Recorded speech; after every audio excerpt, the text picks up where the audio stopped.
ଓମ୍ ସାଇରାମ୍। ଆଜିର ସାଇ ସନ୍ଦେଶରେ ବାପା କହୁଛନ୍ତି, ମୋର ପ୍ରିୟ ସନ୍ତାନ, ତୁମକୁ ଗୋଟେ ମଣିଷ ବିନା କାରଣରେ ଭଲ ପାଉଛି। ତାର କିଛି ବି ସ୍ୱାର୍ଥ ନାହିଁ ତୁମ ପାଖରେ, ହେଲେ ବି ସେ ସବୁଥିରେ ତୁମକୁ ସାହାଯ୍ୟ କରୁଛି। ତୁମ ସୁଖରେ, ତୁମ ଦୁଃଖରେ, ତୁମ ପାଖରେ ଛିଡ଼ା ହେଉଛି।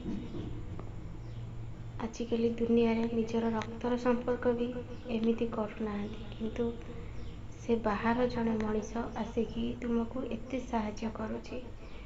ସେଥିଲାଗି ତୁମ ମନ ଭିତରେ ହଡ଼ବଡ଼ ହେଇଯାଉଛ। ସନ୍ତାନ, ଜମାରୁ ଚିନ୍ତା କରନି। ସେ ବହୁତ ଭଲ ମଣିଷ, ଆଉ ତୁମେ ପୂର୍ବ ଜନ୍ମରେ କିଛି ଭଲ କର୍ମ ହିଁ କରିଥିଲ, ଯେଉଁଥିପାଇଁ କି ତୁମେ ବହୁତ ଭାଗ୍ୟବାନ। ସେଥିଲାଗି ଗୋଟେ ମଣିଷ ମୁଁ ତାକୁ ପଠେଇଛି ତୁମ ପାଇଁ। ତୁମକୁ ସବୁଥିରେ, ସୁଖରେ ଦୁଃଖରେ ସେ ତୁମକୁ ସବୁବେଳେ ସାହାଯ୍ୟ କରିବ। ତୁମ ମନରେ ଆଦୌ ଖରାପ ବିଚାରଧାରା ରଖନି। ଏବେ ତୁମେ ନିଶ୍ଚିନ୍ତ ହେଇଯାଅ।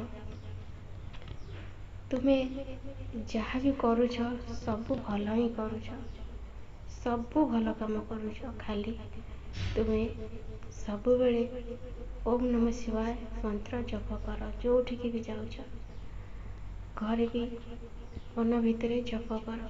କାହିଁକି ନା ଏଇ ମାସରେ ତୁମ ପାଇଁ ବହୁତ କିଛି ଭଲ ହିଁ ଆହୁରି ହେବାକୁ ଯାଉଛି। ତୁମେ ଯାହା ଚାହୁଁଛ ଏଇ ଶ୍ରାବଣ ମାସରେ ହିଁ ତାହା ପୂର୍ଣ୍ଣ ହେଇଯିବ। ତୁମେ କିନ୍ତୁ ବିଶେଷ ଭାବରେ ଏହି ଶ୍ରାବଣ ମାସରେ ମହାଦେବଙ୍କୁ ପୂଜା ପାଠ କର।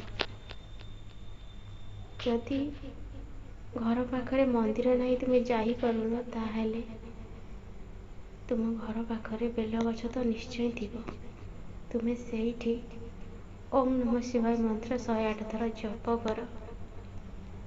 ଆଉ ଯାହା ମନର କଥା ଅଛି ସବୁ ମହାଦେବଙ୍କୁ କହିକି ଦେବ। ଦେଖିବ ମହାଦେବ ବହୁତ ଦୟାଳୁ, ଆଉ ସିଏ ତୁମ ଡାକ ନିଶ୍ଚୟ ଶୁଣିବେ। କାହିଁକି ନା ସିଏ ଭକ୍ତିରେ ଲୀନ। ଅସୁରମାନେ ଏତେ ଖରାପ ହେବା ସତ୍ତ୍ୱେ ବି ମହାଦେବ ତାଙ୍କୁ ବର ଦେବାକୁ ଆସିଯାଆନ୍ତି।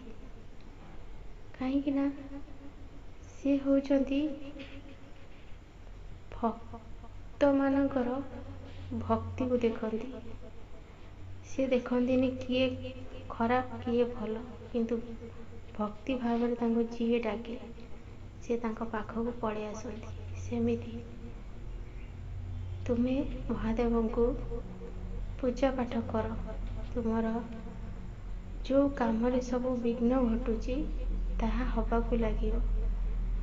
ତୁମେ ବହୁତ ଧୈର୍ଯ୍ୟ ଧରିଛ, ଏବେ ବି ଧୈର୍ଯ୍ୟ ଧରିଛ। ଧୈର୍ଯ୍ୟ ତୁମ ପାଖରେ ଏବେ ବି ଅଛି। ତୁମେ ସବୁ କିଛି କରିପାରିବ। ତୁମେ କେବେ ବି ହାରିବନି। ମୁଁ ଜାଣିଛି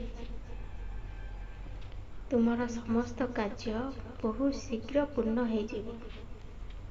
କିନ୍ତୁ ତୁମେ ସକାଳୁ ସକାଳୁ ଯେତେବେଳେ ବିଛଣା ତ୍ୟାଗ କରୁଛ, ସାଙ୍ଗେ ସାଙ୍ଗେ ତୁମର ଯାହା ବି କଷ୍ଟ ଅଛି ତୁମେ ଯାଇକିନା ନିଜ ପଡ଼ୋଶୀମାନଙ୍କ ସାଙ୍ଗରେ କଥା ହେଉଛ। ତୁମେ ଭାବୁଛ ତୁମକୁ ଶାନ୍ତି ଲାଗୁଛି, କିନ୍ତୁ ଏଇଟା ଭଲ କଥା ନୁହେଁ। ସନ୍ତାନ, ତୁମେ ଯାହା କହିବାର ଅଛି ମୋତେ କୁହ। ନିଜକୁ ବଦଳେଇ ଦିଅ। ସବୁ